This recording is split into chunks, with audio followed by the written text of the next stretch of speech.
Guys आज हम लेकर आए हैं विजन आईएएस की मंथली करंट अफेयर मैगजीन अप्रैल 2025 जिसमें हम अपना टॉपिक कवर करेंगे आज सोशल इशूज से रिलेटेड। जो भी बच्चे चैनल पे नए आए हैं do like share and subscribe to PM Pathshala और पिछले पुराने वीडियोस ज़रूर देखिए ताकि आपका polity governance IR economy security और एनवायरनमेंट भी अच्छे से आप कर पाएँ। विद एमसीक्यूज डाली गई हैं वीडियोस तो ज़रूर चैनल पे चेक करिए, प्लेलिस्ट तैयार है। आज का पहला टॉपिक है वर्क प्लेस पर ऑटोमेशन के बारे में टॉपिक दिया हुआ है। न्यूज़ में क्यों रहा समझते हैं। देखो बहुत सारी जो टेक्निकल फर्म्स हैं वो भी मेजर टेक्निकल फर्म्स वो रैपिडली इस टाइम पर अब हम ये देखते हैं कि इतनी ज़्यादा क्या दिक्कत आ रही है। अब देखो टेक्निकल जो फर्म्स हैं ना वो बेसिकली अडॉप्ट कर रही हैं एआई या जनरेटिव एआई, है ना। कस्टमर का जिससे इंटरेक्शन हो रहा है, वर्क प्लेस पे जिससे एफिशिएंसी भी बढ़ रही है। सारे अब क्या हो रहे हैं कि स्टाफ रिप्लेस हो रहा है विद आर्टिफिशियल इंटेलिजेंस।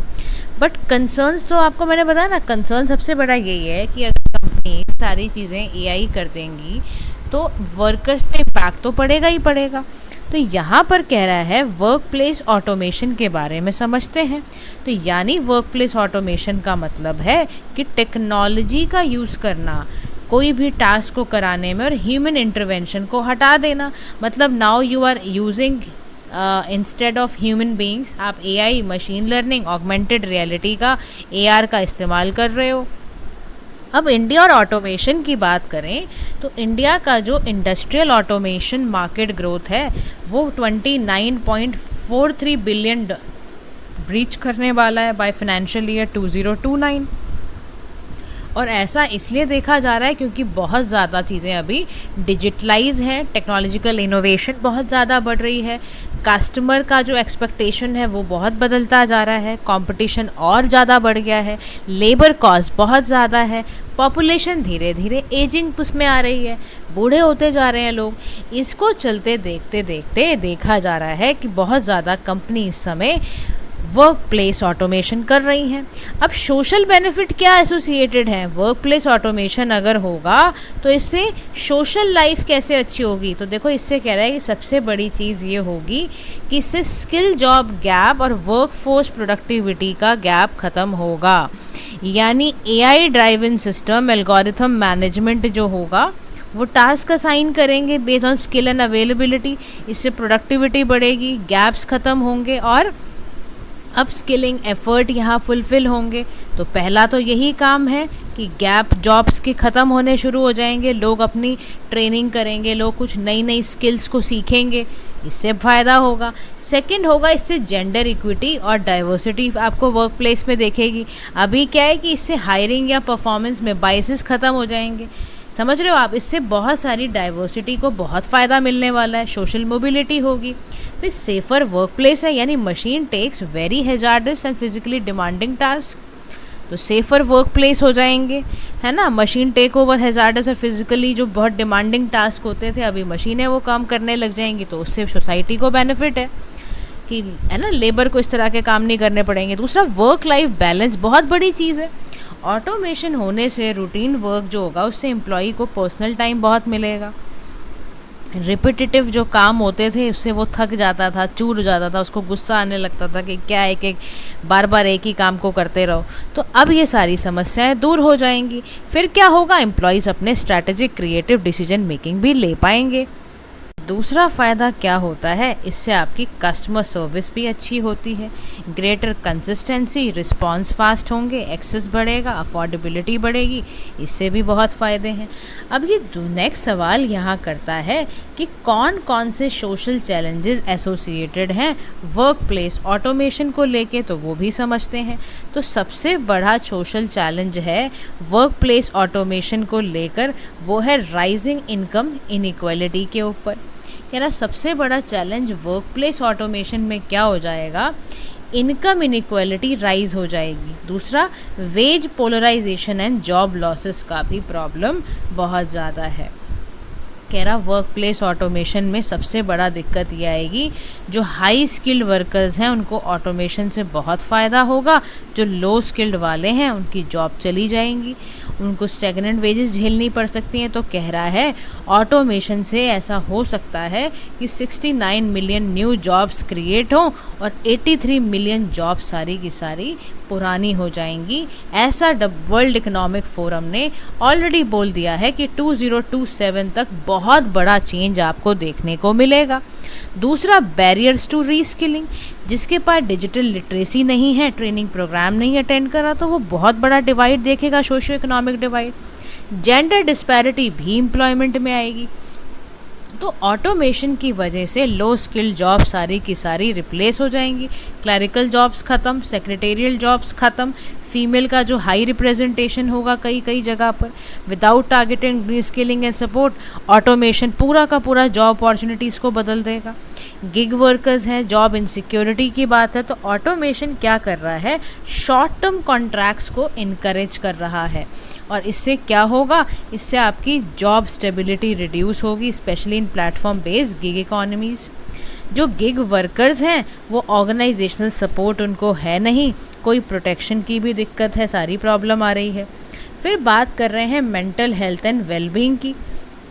तो कॉन्टिन्यूस मॉनिटरिंग एंड एल्गोरिथमिक जो कंट्रोल है, यानी कि स्टॉक ट्रैकिंग हुआ, रियल टाइम सर्वेलेंस हुआ, इन सभी से बार बार करते करते इंसान को स्ट्रेस और ज़्यादा होने लग जाएगा, ऑटोनॉमी चली जाएगी उसको डिजिटल फटीग। अभी तो कह रहे थे ना आप, फिज़िकल फटीग हटेगा, चिंता मत करो, फिज़िकल फटीग के बाद अब तैयारी कर लो डिजिटली थकने की।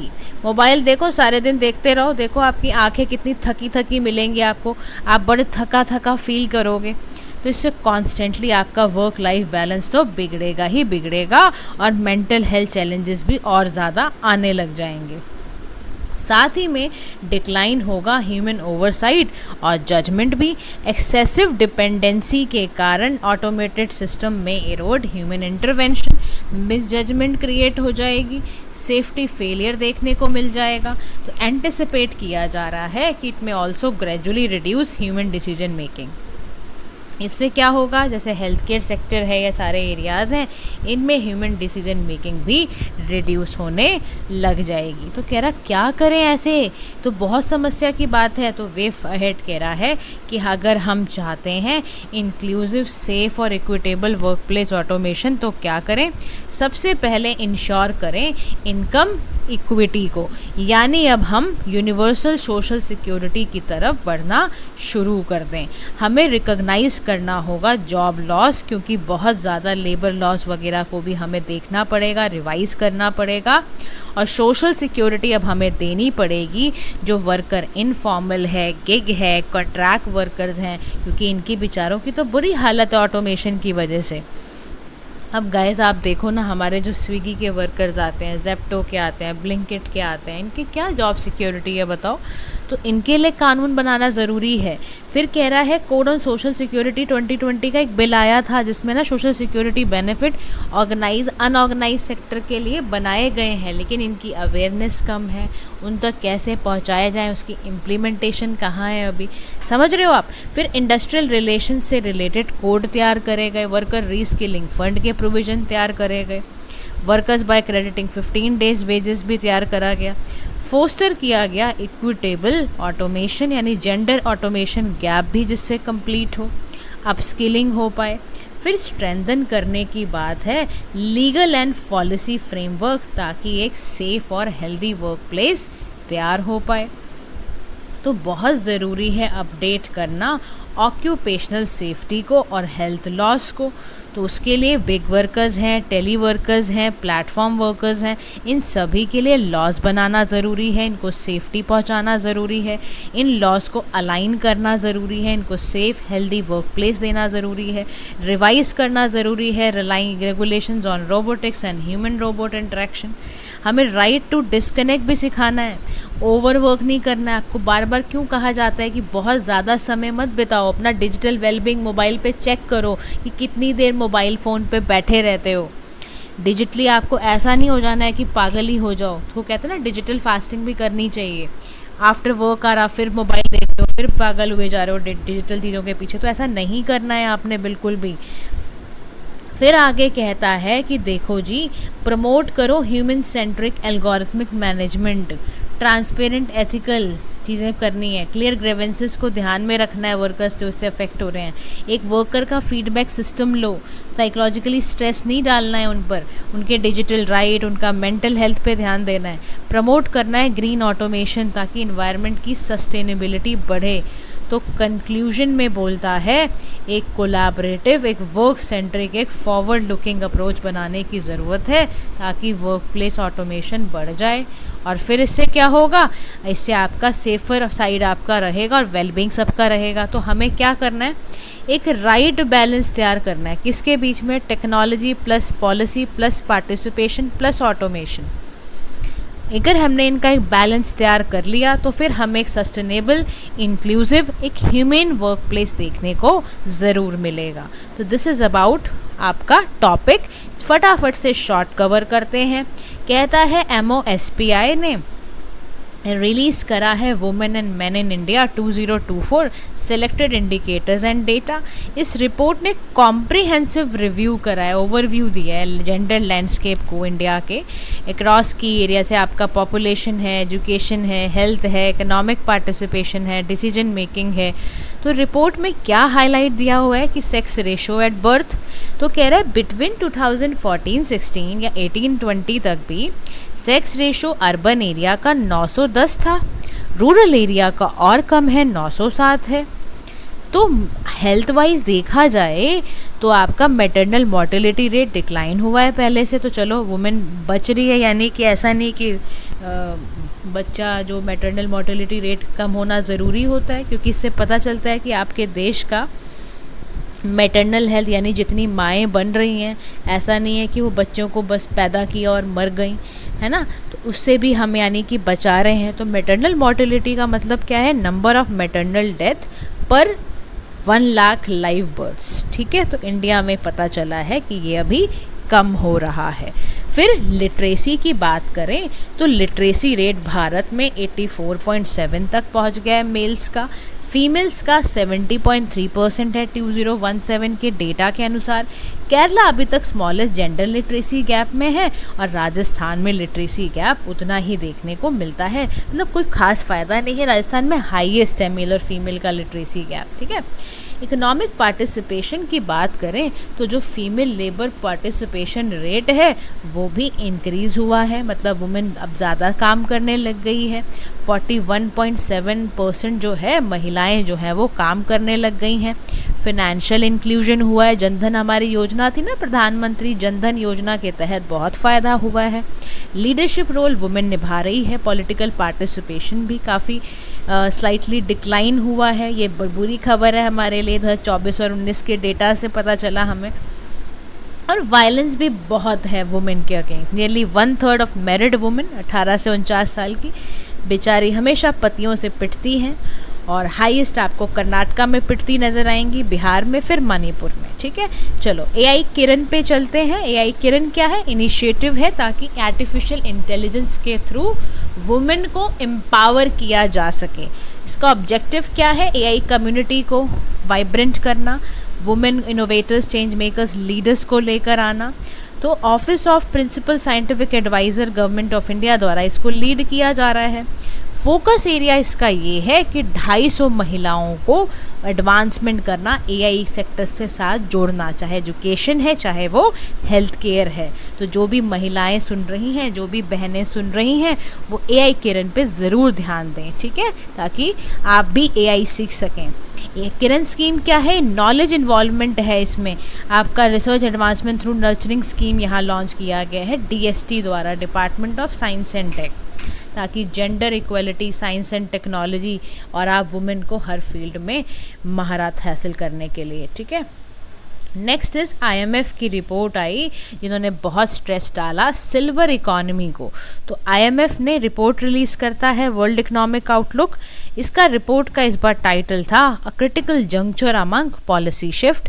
तो apart from growth projection, report ने ये भी हाईलाइट करा कि डेमोग्राफिक शिफ्ट हो रहा है। सिल्वर इकॉनमी की बात हुई, कह रहा ऐसी पॉलिसीज़ बनाई जाए जहाँ हेल्दी एजिंग हो, लोग तड़प तड़प के वाला जीवन ना हो उनका। तो की ऑब्जर्वेशन की गई, economies world wide are ageing rapidly. क्यों? क्योंकि फर्टिलिटी डिक्लाइन हो रही है, लाइफ एक्सपेक्टेंसी राइज हो रही है, डेमोग्राफिक टर्निंग पॉइंट आ रहा है, डेमोग्राफिक डिविडेंड, डेमोग्राफिक ड्रैग की तरफ बढ़ रहा है। बात समझ रहे हो? बहुत सारी चीज़ें इस समय सोसाइटी में बदल रही हैं। अब यहाँ पर उन्होंने एक शब्द दिया, डेमोग्राफिक क्या? ड्रैग। तो जो बच्चों ने सोशियोलॉजी ली है उनको तो ज़रूर पता होगा, और वैसे भी हम डिस्कस करेंगे अभी। डेमोग्राफिक ड्रैग का मतलब होता है इकोनॉमिक ग्रोथ पे नेगेटिव इम्पैक्ट पड़ना, क्योंकि आपकी पॉपुलेशन बूढ़ी हो रही है, आपका फर्टिलिटी रेट डिक्लाइन हो रहा है। समझ रहे हो? तो उसी को कहते हैं क्या? Demographic drag. ठीक है, कि जब पॉपुलेशन एजिंग हो प्लस आपकी फर्टिलिटी डिक्लाइन हो जाती है तो उसको डेमोग्राफिक ड्रैग कहते हैं। कह रहा आपकी देखो ना, एवरेज एज पॉपुलेशन 11 ईयर्स बढ़ गई है। ठीक है, और वैसे हेल्दी एजिंग को बढ़ाने के लिए फंक्शनल कैपेसिटी की ज़रूरत है, कॉग्निटिव एबिलिटी भी सेम आपको देखना पड़ेगा कि वो भी बढ़े, इम्प्रूव हो। तो हेल्दी एजिंग से फ़ायदा क्या होता है? आपकी जीडीपी पे ग्रोथ मिलेगी कि नहीं मिलेगी? अगर आपके लोग 60 साल के बाद भी, 65-70 साल तक भी अगर वो आराम से काम कर पा रहे हैं, हेल्दी हैं, तो आपके ऊपर बर्डन नहीं पड़ेगा ना, आपके हॉस्पिटल्स पे बर्डन नहीं पड़ेगा, वो काम करके देंगे आपको, तो कंट्रीब्यूशन बढ़ेगा उनका। समझ रहे हो? फिर इम्पैक्ट क्या पड़ेगा? टारगेटेड हेल्थ पॉलिसीज़ बनानी पड़ेंगी, बना सकते हो आप, फिर उस हिसाब से काम लोगे। फिर पॉलिसी रिकमेंडेशन हेल्दी एजिंग के लिए बोला गया, कंबाइनिंग पेंशन रिफॉर्म्स, ठीक है, प्लस इनको ट्रेनिंग दो, प्लस इनको वर्क प्लेस अडेप्टेशन दो, प्लस हेल्थ ओरिएंटेड इंटरवेंशन ज़रूर करते रहो। रिटायरमेंट एजेस को इफ़ेक्टिव करने के लिए ज़रूरी है। और high female labour participation rate तभी बढ़ेगा जब वर्क लाइफ बैलेंस सिखाओगे, अफोर्डेबल चाइल्ड केयर हो पाएगी, तभी आप डेमोग्राफिक हेडविंड्स को काउंटर कर पाओगे। अब आपके पास फिर से, अभी आपने क्या पढ़ा था? डेमोग्राफिक ड्रैग पढ़ा था। अब आपके पास क्या शब्द आया है? डेमोग्राफिक हेडविंड्स करके एक शब्द आया है। इसका क्या मतलब होता है समझते हैं। इसका मतलब है नेगेटिव इम्पैक्ट पड़ना इकोनॉमिक ग्रोथ पे, फिस्कल बजट पे, क्योंकि पॉपुलेशन का एज स्ट्रक्चर बदल रहा है, बर्थ रेट बदल रहे हैं, मोर्टेलिटी रेट बदल रहा है, डिपेंडेंसी रेशो बढ़ रही है, सोशल सिक्योरिटी स्कीम कितना चलाओगे आप? समझ रहे हो? पॉपुलेशन एज भी हो रहा है, डिक्लाइन भी हो रहा है, फर्टिलिटी रेट, लाइफ स्पैन बढ़ रहा है, इन्वर्टेड एज स्ट्रक्चर देखने को मिल रहा है, यंगर पीपल, है ना। अब ज़्यादातर क्या हो रहा है? ओल्डर पीपल ज़्यादा होते जा रहे हैं, यंगर पीपल कम होते जा रहे हैं, इकोनॉमिक ग्रोथ कम होती जा रही है, फिस्कल स्ट्रेन बढ़ गया है, लेबर की शॉर्टेज हो गई है। ये सभी चीज़ें, जैसे डेमोग्राफिक हेडविंड आपको जापान में देखने को मिलता है कि वहाँ पॉपुलेशन काम करने वाली है ही नहीं। चाइना में भी ये प्रॉब्लम आ रही है। समझ रहे हो? तो इसी को डेमोग्राफिक हेडविंड कहते हैं। कल हम साइंस एंड टेक करेंगे। आज के लिए इतना ही। Thank you so much for listening. Do like, share and subscribe to PM Pathshala. Have a nice